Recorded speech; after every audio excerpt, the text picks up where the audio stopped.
Amor y mucho suspense envuelven a esta protagonista que tiene mucha alma, que decide irse a un lugar donde quizás encontraría algunas respuestas, pero donde imagino ella nunca suponía hacerse tantas preguntas. Para hablarnos de esta fabulosa novela tenemos aquí a Teresa Viejo. Es todo un placer, Teresa. Un placer. Bueno, ya nos ha dado unas clases de iluminación, de posición. No, pobre de mí. Nunca se olvida eso, ¿no? Bueno, es parte ya de tu lenguaje, ¿no? Del lenguaje corporal, ¿no? Ya sabes, se enciende un piloto y ya, el piloto rojo, y a partir del piloto rojo ya recompones. ¿Alguna vez se apagó ese piloto? Sí, claro. Sí. Hombre, se apaga cuando terminan de contarse las historias. Y bueno, y sin ir más lejos, se apagó este verano en Televisión Española. Tuvimos un fundido a negro en Prado del Rey y estuvimos como, bueno, yo creo que casi 20 minutos sin poder emitir. Eso es un poco, en fin. El año pasado también estuvimos contigo. Este año traes nueva novela, tercera novela. Puede mucho la faceta de escritora, ¿no? Puede todo, vamos, puede tanto que no concibo mi vida ya no profesional, personal también, sin escribir. ¿Por qué? Pues porque yo escribo por algo muy claro, no ando con atajos. Yo escribo para tratar de entender a los demás y entenderme a mí, para tratar de entender a los seres humanos, tratar de comprender las motivaciones que nos llevan a determinadas actuaciones, para desmenuzar ese entramado complejo, ¿no?, que es nuestro manojo de emociones, para comprender por qué nos enamoramos de A y no de B, por qué cuando estamos enamorados de A y se cruza B hay una especie como de cataclismo y armamos un jaleo, etcétera, etcétera, etcétera. Teresa, me gusta mucho, me ha gustado el libro, pero vamos a empezar un poco por el final. Me gusta mucho cuando dices lo de la exigencia de asomarse al alma es común en cualquier rincón del planeta, en tus agradecimientos. Algo muy universal, ¿no? Claro, eso porque, de llamar de vez en cuando y a ver qué tenemos ahí dentro. Sí, sobre todo porque, bueno, pues no, este no es un libro que esconde una gran documentación, pero sí tuve algunos cómplices que me abrieron unas puertas que ante mí estaban bastante cerradas, las puertas de la espiritualidad en diferentes facetas, de lo que se conoce como energía de una forma así genérica, las puertas desde Cuba y la santería, la religión sincrética, el mundo de la astrología, porque en algún momento aparece, ¿no?, etcétera, etcétera. Entonces, bueno, pues al final me daba cuenta que esas personas, además, que habían sido mis apoyos en Cuba, en España, en diferentes lugares, en México, todas esas personas en el fondo lo que hacían era lo de siempre, que es buscar qué es el alma, e incluso al concepto alma todos también en diferentes culturas le damos distintos nombres, ¿no? Que a veces alma tiene una connotación religiosa y en otros casos no hay religión detrás y sí hay en fin, un peso del espíritu, no de esa otra cosa que no es tangible, que no es piel, hueso, dedo, cabello, etcétera, etcétera.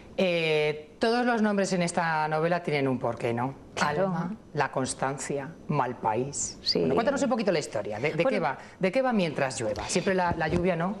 Es un personaje más. Bueno, es una novela que se sitúa en el año 1946, que transcurre desde enero del 46 hasta el verano, y es todo lo que le sucede a Alma Gamboa, que es mi protagonista, desde que tiene que huir de Madrid tras una relación amorosa muy traumática y un hecho puntual, en fin, que le hace tener mucho miedo, no sentirse segura en Madrid y tener que desaparecer. Durante esos meses ella piensa que se marcha a la tierra de su madre, que no conoce, pero que en sus recuerdos es una especie en fin, como de reducto algodonado donde una se puede sentir a gusto, segura, donde solamente hay una antigua tía política que anda por ahí, a la que nunca ha visto, de la que tiene referencias y apenas ha conversado con ella por teléfono, y piensa que ahí se va a curar de esa herida que lleva abierta y que, bueno, regresará a Madrid, seguirá con su farmacia y con su vida monótona y cotidiana. En Madrid no deja a nadie porque no tiene hermanos, sus padres han muerto, etcétera. Lo que ignora Alma es que esos 6-7 meses le tienen que servir para componer todo su pasado. O sea, ese gran rompecabezas que es su familia, para comprobar que estaba instalada en una mentira, para enfrentarse a la cruda realidad de que no sabe quiénes son los suyos, que no sabe nada de ellos, que tampoco sabe nada de ella, que no entiende por qué se ha enamorado de quién se ha enamorado y le ha lesionado tanto. Y todo eso surge en un ambiente muy muy desconfiado y muy especial. Es un ambiente que anda entre lo tangible y lo no tangible, es decir, casas con puertas cerradas, desvanes que esconden objetos misteriosos, fotografías que van y vienen, libros con los que ella se encuentra y que son libros que hablan de historias muy cercanas a ella, es decir, todo un mundo de misterio que incluso en algún momento le lleva a hacerse la pregunta de si está bien, si está en sus cabales, si no se está volviendo loca al ver todas esas cosas que ve o presentir las cosas que presiente. Huye de una mentira a una mujer especial, siempre determinas mucho esos rasgos, ¿no? Es constante, es valiente, es luchadora. Sí, ¿Cuánta alma de alma tiene Teresa Viejo? Pues tengo la sensación de que este personaje tiene más que mis otras protagonistas, ¿no? Tienen algunos denominadores en común, Amada, Aurora y Alma, que las tres empiezan por A, además, de una forma voluntaria. Y es que siempre son mujeres que tratan de saltar por encima de sus dificultades. Pero mientras que las dos anteriores son mujeres mucho más fuertes y que aplican eso que utilizan mucho ahora los psicólogos, que es la resiliencia, es decir, bueno, han gestionado bien su trauma y bueno, siguen adelante. En el caso de Alma no. Alma es un personaje, y eso no quiere decir que sea una aportación mía, ¿no? Me apetecía encontrarme con un personaje más maduro, pero precisamente por ser más maduro, con más dificultades a la hora de superar, ¿no?, los conflictos. Ella tiene muchos problemas desde la niñez, problemas que va arrastrando desde cría, ¿no?, que le hacen quizá confiar demasiado en personas que no son personas seguras, ni son personas que le ayudan a crecer y ni siquiera quiero decir, no le dan confianza, al contrario, son una especie de vampiros psicológicos. Y precisamente por eso, porque lo lleva arrastrando desde hace mucho tiempo, es muy difícil hacer cambiar a Alma. Ella llega allí con su equipaje y también con su equipaje de ideas. Yo soy una mujer de ciencias, yo despacho medicamentos, yo me lo sé todo, yo sé todo de la vida, y sin embargo no es así. De construcción, ¿no? Un proceso muy bonito, un viaje en el de construirse, no sí, construir sin claro. A veces desaprender es más difícil que aprender. Claro, efectivamente, es que para ella es mucho más difícil, es decir, aprender qué es el amor de verdad cuando llega allí pensando, bueno, ya he tenido mi gran decepción, ya nunca me voy a enamorar. Aprender qué es el amor es muy interesante, pero aprender también dónde están tus raíces, aprender a conocer y después a perdonar a tus padres. Es dificilísimo y eso lo tiene que hacer ella en muy corto periodo de tiempo. Un traslado de Madrid a un sitio en la costa cantábrica donde siempre llueve, a un lugar que se llama La Constancia. La Constante. La Constante, y a un sitio que es Malpaís. Sí, Malpaís. No me apetecía situar toda la acción en un lugar concreto del mapa, porque era presumible que el lector después buscara La Constante y se encontrara que, bueno, que podría ser cualquier casona de indianos, pero ninguna se ajustaba a lo que yo estaba contando y sobre todo se iban a obcecar en rastrear las ruinas, que son muy importantes, de un lugar llamado Providencia, que es una casa quemada, una gran mansión quemada en un acantilado. Ya es tan cinematográfico aquello que todo el mundo preguntaría, pero esas ruinas de las que habla Teresa. Entonces, bueno, dije, vamos a partir de cero, y es verdad que es cualquier rincón que va desde Asturias, Santander, puede ser el País Vasco, puede ser Galicia también, puede ser cualquier rincón y no es ninguno. Y siempre llueve. Siempre llueve hasta el final de la novela. Claro, porque la lluvia no es solo parte del clima, la lluvia es un elemento más con el que tiene que lidiar Alma Gamboa. Y es una cortina invisible que no la permite huir de allí, porque hay un momento en el que tú piensas, bueno, pero ¿por qué no vuelve a su casa? ¿Qué hace un mes y otro cuando todo el mundo la desprecia y cuando nadie quiere que se encuentre allí y no quieren que husmee y sienten que es una forastera que está enredando y buscando cosas que están muy olvidadas en el pasado? ¿Por qué desentraña los secretos? Y te preguntas, ¿y por qué no vuelve? Pues no vuelve porque hay una cortina de lluvia delante de ella que le impide salir. Pero es verdad que no hay nada es maniqueo, ni siquiera en el paisaje. Es decir, nada es feo per se, ni bonito per se, ni luminoso per se, ni oscuro per se. Depende del prisma con que miremos eso. Y ese lugar que es oscuro, gris, con un mar encrespado, se convierte en un vergel maravilloso en cuanto que sale el sol. También depende un poco de quién esté viendo ese paisaje, ¿no? Por supuesto. Y del estado de ánimo del que lo mira. Por supuesto, porque en la medida en la que sale el sol, el estado de ánimo de Alma también va cambiando. Entonces, bueno, me gustaba ese contraste, ¿no? Esa portada, que es una portada invernal, sí que otoñal, sería otra cuando el lector termina la novela, ¿no? Porque ese final es un final lleno de sol y de nubes pero azules, o sea, con cielos azules y mar calmado. Una novela que hay que leer hasta la última línea. Sí, porque la última pieza del rompecabezas es prácticamente la última frase. Aunque es interesante el viaje, ¿no? Bueno, mientras pero la lectura. Claro, porque este es un debate eterno que nos podemos hacer todos los seres humanos. Realmente, ¿qué es lo que más nos interesa del viaje? ¿La meta, la llegada o disfrutar de ese camino?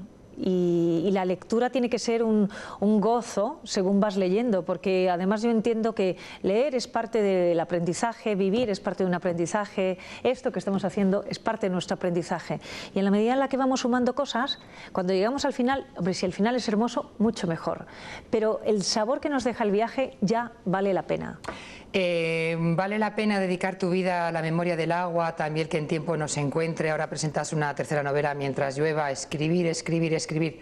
¿Te ha valido la pena? ¿Te vale la pena? Sí, hombre. Pero vamos, soy mejor persona. ¿Escribir te hace mejor? Soy mejor persona, sin duda. ¿Por qué?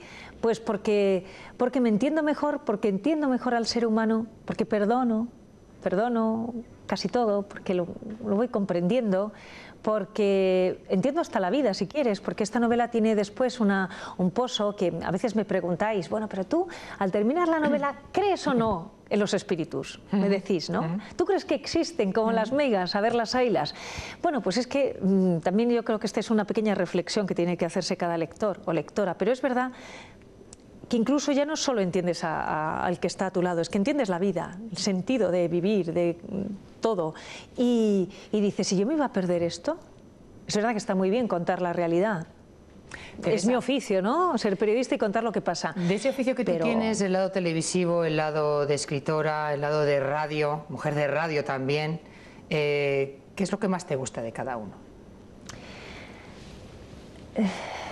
Lo que más me gusta es escribir. Lo que más escribir. Cierto, es lo que más si a alguien no le ha gusta. quedado claro, que le quede claro. Y además todo el proceso, es decir, el proceso de la creación, el proceso de la búsqueda, de la creación, de juntar los objetitos que yo voy juntando, las fotos de los más protagonistas. Solitario, ¿no? Un proceso más de ti mismo. Pero encajo muy bien en él. Puedo encajar en una redacción de 100 personas y en la soledad de mi despacho. Es curioso. Y yo, además, para mí era un reto. ¿Eres capaz de hacer eso? Pues sí, puedo hacerlo. Todo ese proceso es formidable, ¿no? Y lo disfruto mucho.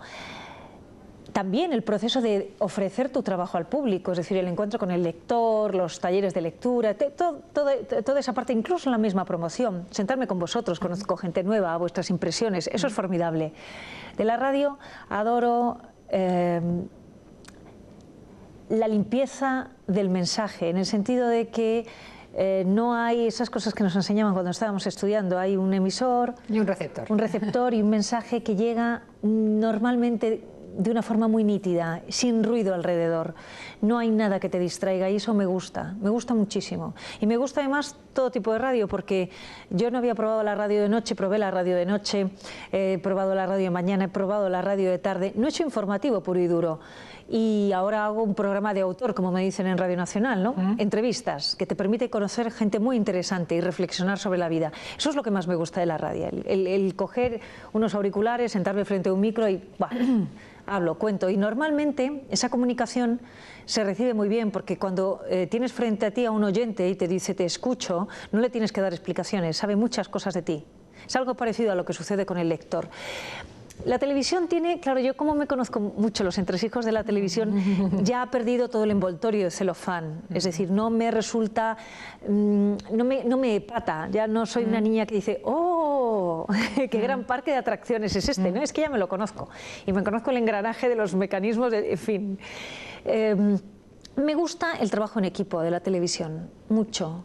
Me gusta formar parte de un todo, ¿no? Sentir que esa responsabilidad de que tu trabajo, que aparentemente es el que tiene más relumbrón y mayor notoriedad, pero es el trabajo, en tu trabajo se deposita el trabajo de todos los demás. Y eso me gusta, me siento parte de...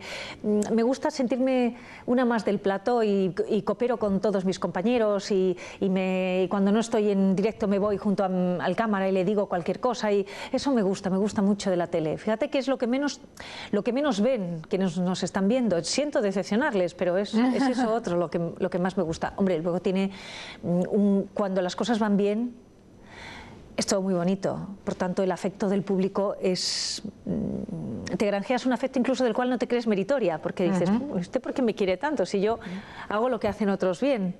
Pero es gratificante, es verdad. Cuando van mal, las cosas son terribles. Bueno, ¿Saben cómo pasa sufrimos? en muchos ámbitos de la vida, ¿no?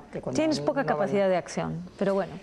Mucha capacidad de acción, de reflexión, de conocerse mejor a uno mismo, un poquito mejor a los demás, de dar una vueltecita por esos entresijos de esta gran protagonista que es Alma, hoy la protagonista de ese bolígrafo que se ha movido de esa máquina. ¿Cómo escribes? ¿Esa máquina de escribir a mano? Ordenador. Eres de las de ordenador. Sí, en ordenador y además soy muy caprichosa escribiendo, ¿eh? Escribo en un despacho que está lleno de fetiches, de velas de olor, de fotografías antiguas. Creas tu ambiente, ¿no? Sí. Creas tu ambiente en las novelas y tu ambiente para crear novelas. Sí, o sea, cuando alguien entra en mi despacho me dice, ¿y esto qué es? Bueno, pues esto es una especie de, en fin, de altar de alquimia. Teresa Viejo, todo un placer. Tercera novela, Mientras llueva, máximamente, grandemente recomendable para todo el mundo. Para el puente que viene, para Navidad. El descanso, para regalar en Navidad, para cuando quieran. Sí. Y sobre todo para darse una vueltecita por uno mismo, ¿no? Una mujer que viaja en búsqueda de algo y que al final... Para disfrutar del misterio, a quienes les gusta el misterio y esta especie de... Uf, ¿y qué va a pasar ahora? Siempre enganchados totalmente a las letras que salen de tu mano. Teresa, todo un placer y mil gracias por haber estado con nosotros en esta noche de jueves en 8 Magazine. Gracias.